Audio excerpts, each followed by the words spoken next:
kenapa di dalam sholat itu dalam satu rakaat ada 2 kali sujud, sedangkan ruku' 1 kali, i'tidal 1 kali, sujud 2 kali. Di antara ulama ada yang menjelaskan bahwa di antara alasannya adalah agar kita, bahasanya itu memanasi syaitan, memanasi iblis. Yang mana iblis itu dulu ketika disuruh oleh Allah, diperintah oleh Allah untuk sujud kepada Nabi Adam alaihissalam, iblis menolak, padahal Allah yang menyuruh. Iblis ini orang yang Iblis ini adalah ahli ibadah dulunya. Bahkan iblis ini semua tempat yang ada di bumi ini sudah pernah diibadahi oleh iblis. Luar biasa, punya gelar Al-Abid, orang yang ahli ibadah. Iblis ini terkenal Al-Wari', orang yang sangat wara'. Bahkan iblis ini gurunya para malaikat, tukang khutbahnya para malaikat. Jadi malaikat itu diceramahi oleh iblis dulu. Tapi ketika iblis disuruh oleh Allah sujud kepada Nabi Adam alaihissalam, iblis menolak. Maka di antara makna kita sujud 2 kali dalam satu rakaat adalah kita ini memanasi iblis. Iblis, ini aku sujud kepada Allah Subhanahu wa taala, berkali-kali sujud atas perintah Allah Subhanahu wa taala. Ikam dulu kada mau sujud lawan Allah. Bujur bang Nabi Adam Sidin disuruh sujud lawan Nabi Adam, iblis tadi. Tapi yang nyuruh siapa? Allah Subhanahu wa taala yang menyuruh. Jadi kita bersyukur kepada Allah, ini dahi kita bisa sujud di hadapan Allah Subhanahu wa taala. Syukur kepada Allah. Banyak di antara saudara kita sesama muslim yang mereka itu masih enggan mensujudkan kepalanya di hadapan Allah. Kita dipilih oleh Allah menjadi orang-orang yang mau sujud, yang mau menundukkan diri di hadapan Allah, yang mau merendahkan diri di hadapan Allah, yang mau menampakkan kepada Allah, saya hamba Engkau Tuhan ya Allah. Tugas saya mengabdi kepada Engkau, dan Engkau adalah zat yang patut untuk disembah. Bersyukur kita. Syukuri nikmat kita bisa sholat. Syukuri nikmat kita bisa sujud. Alhamdulillah. Hadirin hadirat rahimakumullah. Kemudian setelah kita sujud 2 kali, kita pun tasyahud. Tasyahud ada 2 kali lah. Kalau sholat maghrib, sholat isya, sholat zuhur, ada 2 kali tasyahud. Tasyahud awal, tasyahud akhir. Tasyahud awal itu sunnah hukumnya. Tasyahud akhir yang wajib. Jadi kita bahas tasyahud akhir aja langsung, karena bacaannya sama aja, cuma tasyahud akhir ada tambahan lagi kesunahan untuk kita baca. Di dalam tasyahud itu ada beberapa bacaan. Ada bacaan penghormatan kepada Allah, yaitu tahiyat, itu penghormatan kepada Allah. Ada di dalam tasyahud akhir itu salam kepada Nabi. Assalamu alayka ayyuhan nabi wa rahmatullahi wa barakatuh. Ada di dalam tasyahud akhir itu salam kepada kita dan salam untuk orang-orang orang-orang soleh di antara kita. Dan di dalam tasyahud ada syahadat, dan juga ada sholawat kepada Nabi Muhammad sallallahu alaihi wasallam. Dan nanti sholawat ada juga sholawat kepada Nabi Ibrahim alaihi salam beserta keluarga Nabi Ibrahim. Kemudian disunnahkan lagi setelah itu kita berdoa. Ada doa khusus juga yang diajarkan oleh para ulama untuk kita baca setelah membaca sholawat Ibrahimiyah. Kita akan bahas satu persatu. Yang pertama yang kita baca dalam tasyahud adalah at-tahiyat. At-tahiyyatul mubarakatus salawatut at-thayyibatu lillah. At-tahiyatu artinya apa? Penghormatan. Sholawat apa tulisannya? Mubarakatu, keberkahan. Terus sholawatu, sholat. Tapi di sini para ulama menjelaskan makna daripada sholawatu itu adalah mencakup semua ibadah, ketaatan allati yataqarrabu bihal 'abdu ila Allah, adalah ibadah, ketaatan. Dan dimutlakkan maknanya bisa juga disebut sholat. Terusannya apa? Sholawatu thayyibatu, kebaikan. Baik itu kebaikan yang berupa perbuatan ataupun ucapan, lillah, semuanya adalah milik Allah. Jadi ada 4 di situ. Ada 4 at-tahiyyatu, penghormatan. Mubarakatu, keberkahan. Sholawatu tadi kebaikan, lillah, semuanya itu milik Allah Subhanahu wa ta'ala. Hadirin hadirat rahimakumullah, dirasakan itu ketika membaca itu kita menyatakan penghormatan kita kepada Allah Subhanahu wa ta'ala, bahwa semua yang baik-baik, bahkan kita bisa sholat, kita ibadah, keberkahan yang kita dapatkan, kebaikan yang kita dapatkan, kebaikan yang bisa kita lakukan, semuanya itu milik Allah Subhanahu wa ta'ala. Nah, itu makna daripada at-tahiyyatul mubarakatuh sholawatu thayyibatu lillah. Kemudian yang kedua, salam kepada Nabi. Assalamu alayka ayyuhan nabiyyu wa rahmatullahi wa barakatuh. Assalamu alayka, kesejahteraan atasmu. Salam itu maknanya banyak. Bisa diartikan keselamatan, bisa diartikan kesejahteraan, bisa jadi diartikan rahmat, kasih sayang. Nah, yang paling terkenal itu artinya keselamatan atau kesejahteraan. Assalamu alayka, kesejahteraan atau keselamatan, alaika, atasmu. Ini kita ngomong sama siapa ini? Sama Nabi Muhammad SAW. Terusannya ayyuhan nabiyyu, wahai nabi. Ayyuha artinya wahai, nabiyyu, nabi. Assalamu alayka ayyuhan nabiyyu, salam, kesejahteraan, keselamatan atasmu wahai nabi. Nah, kita mendoakan Nabi supaya selamat, supaya sejahtera. Tapi Nabi Muhammad ini sudah pasti selamat. Nabi Muhammad itu sudah pasti sejahtera. Lalu untuk apa kita mendoakan Nabi selamat, mendoakan Nabi sejahtera? Untuk apa? Itu untuk kita sendiri, kembali kepada kita sendiri.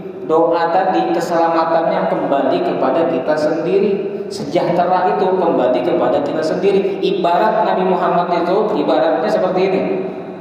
Gelas sudah penuh dengan air, diisi lagi dengan air, maka airnya akan tumpah kembali kepada orang yang menuang. Kembali kepada orang yang menuang air di gelas yang sudah penuh dengan air. Begitu juga kita sholawat kepada Nabi, kita salam kepada Nabi, kita mendoakan Nabi Muhammad, itu kebaikannya kembali kepada kita. Nabi Muhammad sudah pasti surganya Firdaus. Nabi Muhammad sudah pasti mendapatkan rahmat Allah, mendapatkan ridha Allah. Sudah pasti sekarang Nabi Muhammad di alamnya mendapatkan nikmat-nikmat Allah Subhanahu wa ta'ala. Dan setiap kita salam kepada Nabi, Nabi Muhammad salam juga kepada kita. Kan salam itu dijawab, perlu dijawab. Kita salam kepada orang di rumah kita, datang ke rumah, assalamualaikum, maka kan wajib dijawab. Kita salam kepada teman kita di jalan ketika berpapasan, wajib dijawab. Begitu juga kita salam kepada Nabi, Nabi menjawab salam kita. Cuma kita kadang mendengar. Nabi Muhammad menjawab, Allah Subhanahu wa ta'ala mereka mendengar salam Nabi. Di antaranya ada seorang wali yang bernama Syekh Ali Khala Qasam. Syekh Ali Khala Qasam ini kalau sholat, ketika beliau tasyahud mengucapkan Assalamu alayka ayyuhan nabiyyu wa rahmatullahi wa barakatuh, maka terdengar langsung oleh telinga beliau Nabi menjawab wa alaikassalam ya Syekh. Jawabannya seperti itu. Wa alaikassalam ya Syekh. Salam juga untukmu wahai guru, wahai tuan guru. Itu sampai-sampai kalau beliau itu jadi imam, makmum-makmum yang di belakang juga mendengar jawaban Rasul sallallahu alaihi wasallam atas salam yang dibaca oleh Syekh Ali Khala Qasam tersebut. Saking dekatnya beliau dengan Nabi, saking kuatnya hubungan beliau dengan Nabi, sampai jawabannya terdengar oleh telinga beliau, bahkan telinga orang-orang yang di sekitar beliau. Ini artinya apa? Salam kita memang dijawab oleh Rasul. Cuma ada orang-orang khusus yang salamnya langsung terdengar. Bisa mendengar langsung salam Rasul sallallahu alaihi wasallam. Nah, semakin kita banyak salam kepada Nabi, Nabi semakin kenal sama kita. Semakin Nabi Muhammad kenal kepada kita, maka Nabi Muhammad nanti di akhirat menjadi peluang besar bagi kita, beliau memberi syafaat untuk kita kelak. Dan syafaat Nabi itu li ahlil kabairi min ummati, kata Nabi, syafaatku untuk orang-orang yang berdosa besar untuk umatku. Kalau yang kada berdosa besar, orang-orang soleh itu mereka dengan berkat amal mereka dan mereka dapat rahmat, mereka masuk surga selamat. Syafaat Nabi ini diperuntukkan bagi orang-orang yang berdosa besar. Ya, bagi orang berdosa besar. Tapi kita cari cara supaya Nabi kenal sama kita. Tapi jangan juga lah kita berdosa besar sengaja. Nabi kan syafaatnya untuk orang berdosa besar. Kalau kayak itu gak ada apa-apa berdosa besar. Yang penting Nabi Muhammad kenal lawan aku, jangan juga. Hindari dosa besar, usahakan supaya biar dikenal oleh Nabi SAW dengan memperbanyak salam, memperbanyak sholawat kepada Nabi SAW. Ada seorang mimpi Nabi. Mimpi Nabi kada heran-heran. Bingung orang ini, kenapa Nabi ini kada heran-heran, kada mau melihat Muhassidin tadi. Maka inya pun ketakut lawan Nabi. Wahai Nabi, kenapa pian kada cangang lawan ulun? Kenapa pian kada mau melihat Muhammadun? Jar Nabi, aku kada kenal lawan ikam. Padahal ini umat Nabi Muhammad aku kada kenal lawan ikam. Maka Nabi Muhammad meneruskan ucapannya, aku itu bisa mengenali umatku kalau inya itu banyak bersolawat lawan aku. Semakin banyak bersolawat kepadaku, maka semakin aku kenal dengannya. Nah, ikam ini kada bisa bersolawat, mungkin jadi kada kenal lawan aku, kada kenal lawan ikam. Nah, oleh karena itu kalau kita hendak dikenal oleh Nabi, sering-sering solawat kepada Nabi SAW. Sehingga seandainya kita terjerumus dalam dosa-dosa besar dan kita belum sempat bertaubat kepada Allah dan kita meninggal dunia, masih ada kesempatan kelak di akhirat dibantu oleh Nabi dengan syafaatnya. Kenapa? Karena wajah kita sudah dikenal oleh Nabi SAW. Nah, ucapan Assalamu alayka ayyuhan nabiyyu wa rahmatullahi wa barakatuh ini ucapan ini seakan-akan kita berhadapan langsung dengan Nabi. Kenapa? Karena ucapannya kan begini, Assalamu alayka, kesejahteraan atasmu. Seakan-akan Nabi kan langsung ada di hadapan kita. Nabi mendengar langsung ucapan kita. Maka ketika kita membaca Assalamu alayka ayyuhan nabiyyu wa rahmatullahi wa barakatuh, yakini Nabi Muhammad mendengar ucapan kita. Itu salam tadi bukan Assalamu alaihi, bukan salam atasnya, bukan seperti itu, tapi salam atasmu. Artinya Nabi Muhammad mendengar salam kita. Nah, ini satu-satunya orang yang boleh kita ajak bicara waktu sholat hanya Nabi Muhammad SAW. Kalau kita bicara sama bini kita dalam sholat bicara sama anak kita, bicara sama orang, batal sholat? Batal. Tapi kita bicara sama Nabi, itu kan bicara sama Nabi itu. Salam atasmu wahai Nabi, kada batal. Kalau bicara sama orang walaupun bahasa Arab batal. Walaupun bisa bahasa Arab lah, ngomong sama orang dalam sholat batal. Sama Nabi kada batal. Nah, ini kekhususan Nabi Muhammad SAW. Nah, assalamu alayka ayyuhan nabiyyu wa rahmatullahi, dan rahmat Allah, wa barakatuh, dan keberkahan Allah. Jadi kita mendoakan Nabi supaya sidin sejahtera dan rahmatullah, dapat rahmat Allah, wa barakatuh, dan dapat keberkahan Allah. Yang itu semuanya nanti akan kembali kepada kita yang mendoakan, karena kita yang perlu itu. Nabi Muhammad sudah dapat itu. Nabi Muhammad sudah pasti meraih itu. Nah, dengan kita mengucapkan itu tadi, kita akan dapat keselamatan daripada Allah, kita akan mendapatkan keberkahan, kita akan mendapatkan rahmat Allah Subhanahu wa ta'ala. Terus habis itu baca apa lagi? Baca syahadat. Asyhadu an la ilaha illallah, saya bersaksi. Assalamu alaina, salam atau kesejahteraan atas kami. Nah, ini mendoakan kita. Assalamu alaina, kesejahteraan, keselamatan, alaina, atas kami. Artinya ya Allah berikan juga keselamatan atas kami. Wa ala ibadillahis shalihin, dan atas hamba-hamba Allah yang soleh. Mendoakan diri kita dan mendoakan orang-orang soleh. Nah, di sini ada pelajaran besar. Apa pelajarannya? Kita jangan egois. Di sini pelajaran besar. Hendaknya kita berdoa itu jangan suka doa untuk diri sendiri aja, tapi doakan juga orang lain. Doakan juga keluarga kita, orang tua kita, dan sanak kita, tetangga kita, kawan-kawan kita, bahkan kaum muslimin, muslimat, doakan juga.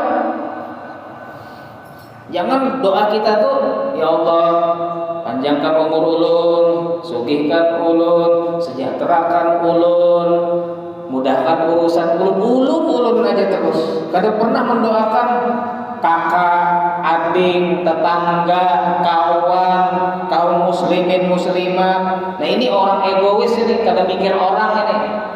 Nah, di sini pelajarannya, ayo kita mikir juga kayak apa tetangga kita, kayak apa juga kawan kita, keluarga kita, kayak apa juga kaum muslimin yang lain. Mereka sejahtera atau kada? Mereka punya uang atau kada? Mereka sehat atau kada? Doakan juga mereka. Sebagaimana kita nih, kita suka doa, ya Allah mudahkan untuk umroh ya Allah, mudahkan saya untuk berangkat umroh ya Allah. Pian doakan juga orang lain supaya mudah berangkat umroh. Bahkan itu ada sebuah riwayat yang menyebutkan, apabila seseorang mendoakan saudaranya sesama muslim tanpa pengetahuan daripada saudaranya yang didoakan tadi, maka malaikat mengatakan, mudah-mudahan kamu dapat seperti itu juga, kata malaikat. Misalnya nih, kita sering mendengar tetangga kita curhat, aku nih hendak banget umroh cuma duitnya belum ada. Sering banget curhat lawan pian. Maka pian kayak pas tahajud doakan, ya Allah tetangga ulun tuh marah sebenarnya, inya hendak banget umroh ya Allah, mudahkan inya berangkat umroh ya Allah.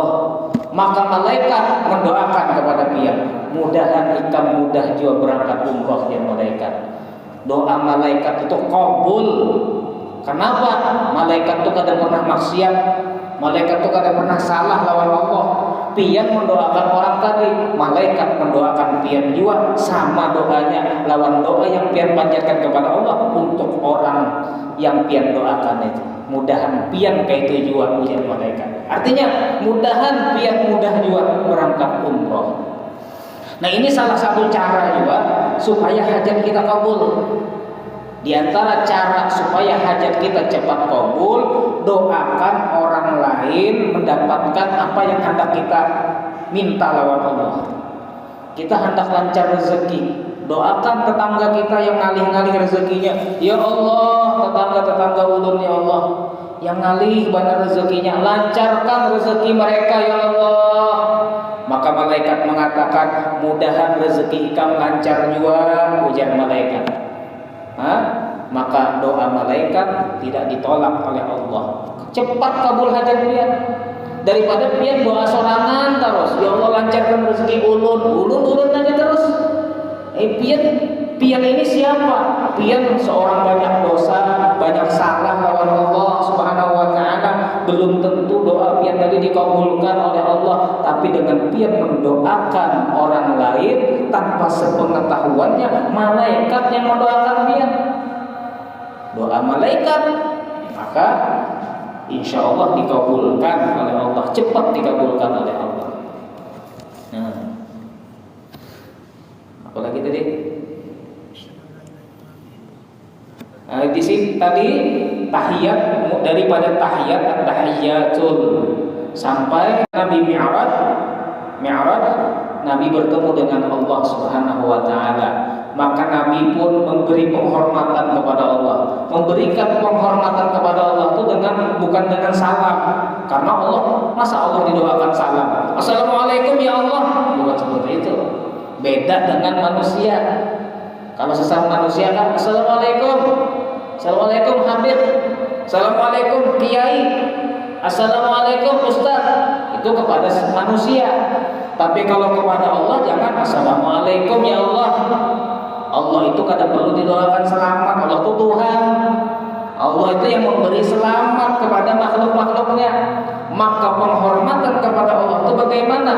Yaitu dengan at-tahiyyatul mubarakatus shalawatut thayyibatu lillah.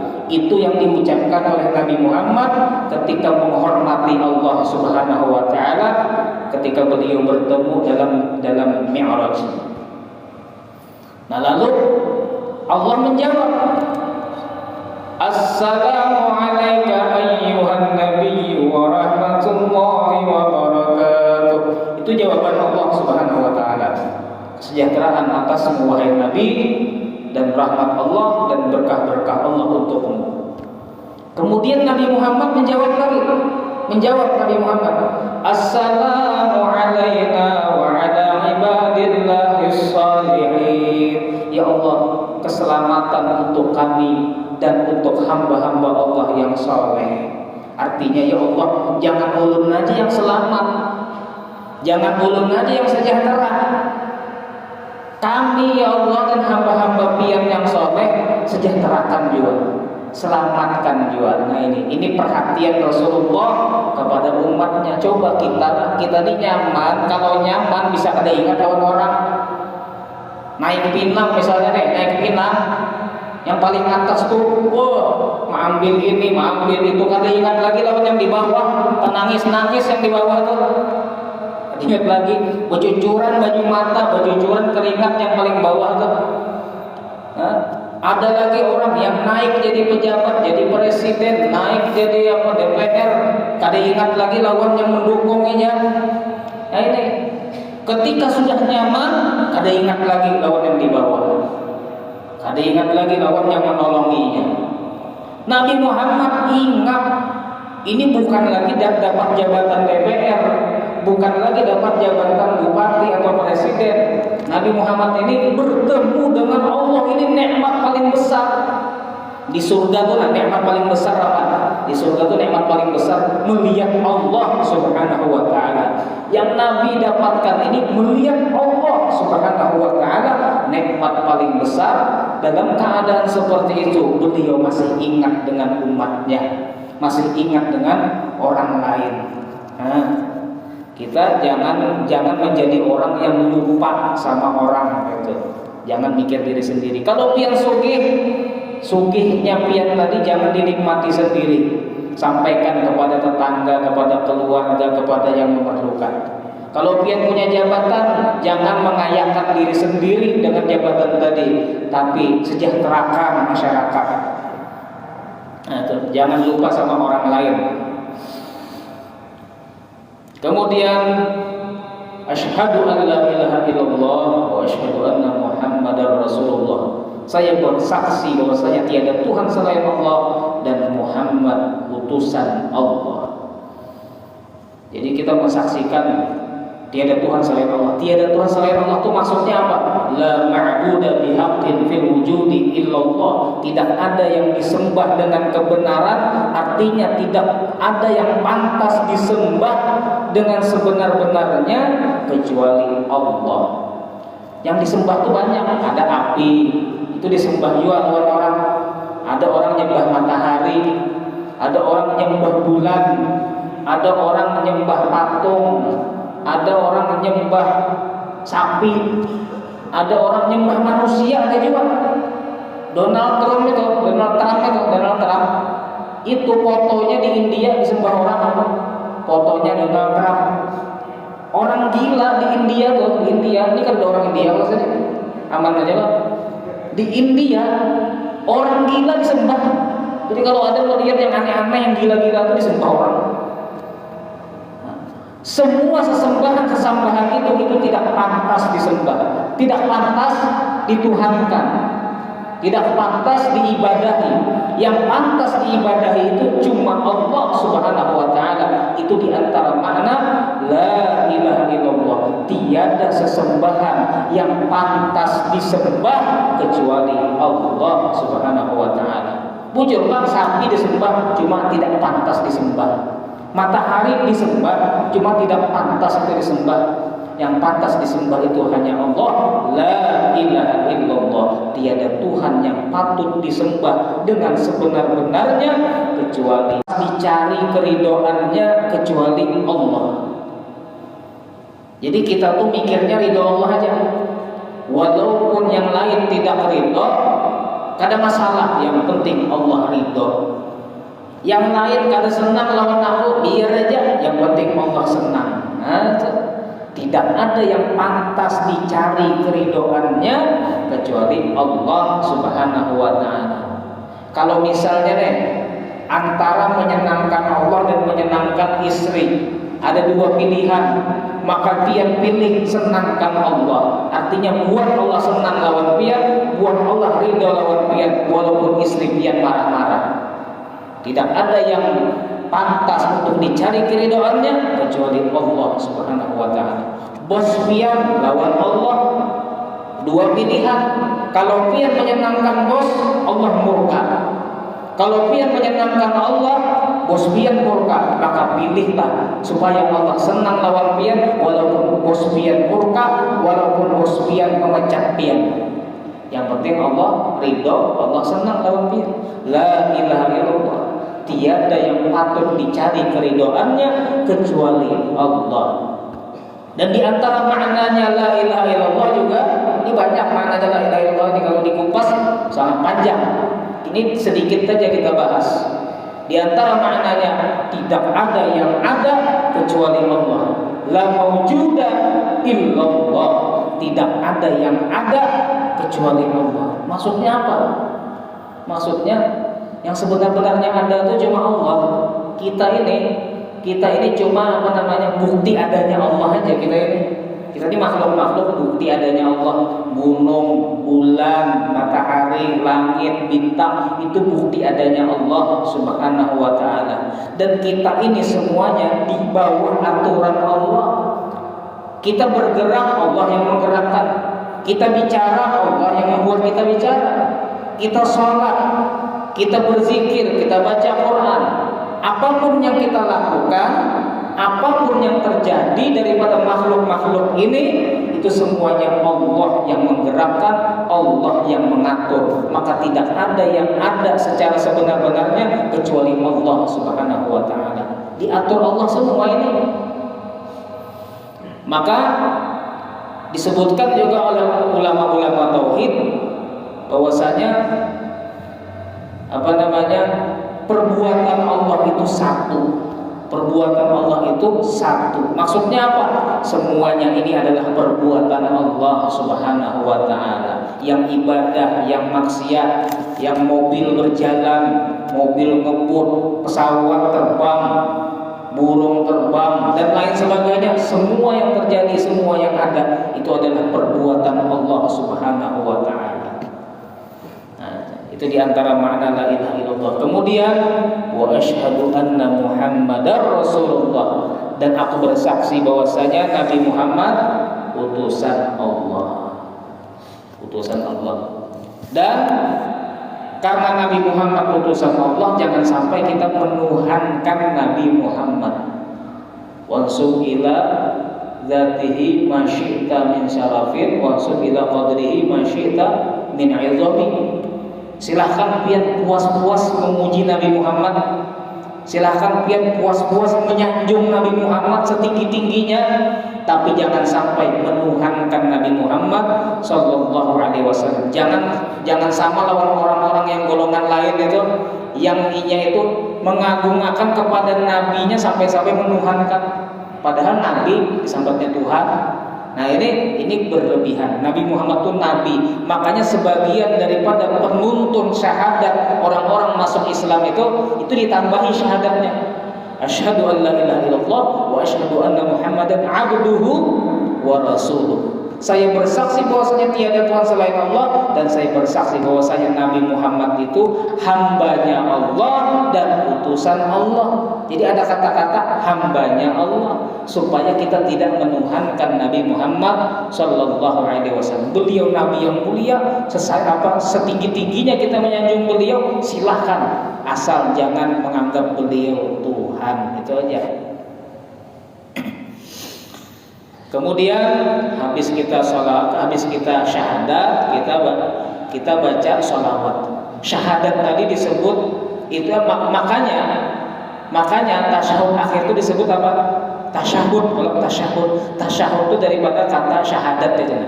Kesaksian kita Allah itu apa? Tuhan, dan Nabi Muhammad adalah utusan Allah. Kemudian salawat, Allahumma salli ala Sayyidina Muhammad. Yang wajibnya itu Allahumma salli ala Muhammad. Sayyidina itu tambahan. Boleh pian baca, boleh pian kada baca. Cuma untuk akhlak kita kepada Nabi, kita pakai Sayyidina. Allahumma salli ala Sayyidina. Ya Allah, bersolawatlah ala atas Sayyidina, pemimpin kami atau Tuhan kami, Muhammad, yaitu Muhammad. Nah, bersolawatlah atas pemimpin kami atau Tuhan kami, Muhammad. Wa ala ali Sayyidina Muhammad, dan atas keluarga pemimpin kami, Muhammad. Jadi salawat kepada Nabi Muhammad, salawat juga kepada keluarga Nabi Muhammad. Cuma salawat kepada keluarga Nabi Muhammad ini hukumnya sunnah juga, kada wajib. Jadi salawat itu dalam salat wajibnya cuma sampai Allahumma sholli ala Muhammad. Seandainya assalamualaikum langsung boleh. Assalamualaikum warahmatullahi wabarakatuh, boleh. Itu sudah cukup. Tapi kita disunnahkan ditambahi lagi itu bacaannya. Nah itu sholawat kepada keluarga Nabi juga, wa ala ali Sayyidina Muhammad, dan atas keluarga pemimpin kami Muhammad. Ini kemuliaan keluarga Nabi lah, keluarga Nabi, zuriyah Nabi itu mulia sekali, sampai-sampai di dalam sholat kita dianjurkan untuk bersalawat kepada mereka. Bahkan sebagian ulama ada yang mewajibkan salawat kepada keluarga Nabi Muhammad SAW. Itu pendapat Imam Syafi'i yang qadim, yang terdahulu, mewajibkan membaca salawat kepada keluarga Nabi. Cuma pendapat Imam Syafi'i yang jadid, yang baru, setelah beliau revisi pendapatnya, maka beliau menyatakan salawat kepada keluarga Nabi itu hukumnya sunnah.